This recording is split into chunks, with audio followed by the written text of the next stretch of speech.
Hazrat Salim bin Abdullah reports that Hazrat Abdullah bin Umar radiyallahu anhu said, Allah's Apostle sallallahu alaihi wasallam in the farewell pilgrimage combined the Umrah with the Hajj and took the sacrificial animal from Zul Hulaifa.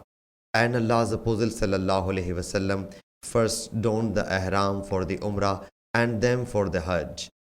The other people as well combined the Umrah with the Hajj along with Allah's Apostle sallallahu alaihi wasallam. Some of the people were those who had taken the sacrificial animal, so they dispatched it, and there were some those people who had not taken the sacrificial animal.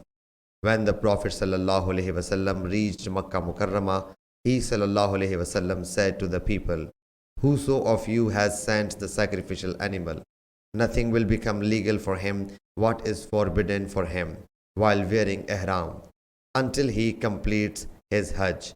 And whoso of you has not sent the sacrificial animal should get his hair clipped and take off the ihram after performing the circumambulation of Allah's house and marching between Safa and Marwa. He should then put on the pilgrim garb for Hajj. And whoso cannot afford the sacrificial animal should keep fast for 3 days during Hajj and for 7 days when he returns home."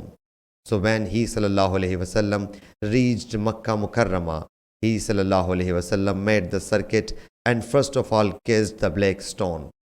Then he sallallahu alaihi wasallam ran 3 circuits and walked the 4. After completing the circuits, he sallallahu alaihi wasallam performed 2 units beside Ibrahim's stations and then performed the salutation. After it, he sallallahu alaihi wasallam came to Safa and marched 7 times between Safa and Marwa. He sallallahu alaihi wasallam then did not legalize anything which is forbidden in it, wearing ihram, till he sallallahu alaihi wasallam completed the Hajj and sacrificed the animal.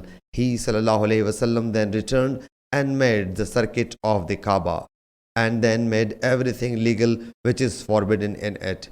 Whoso amongst the people had bought the sacrificial animal did the same as Allah's Apostle sallallahu alaihi wasallam did. Sahih Bukhari, Hadith number 1691.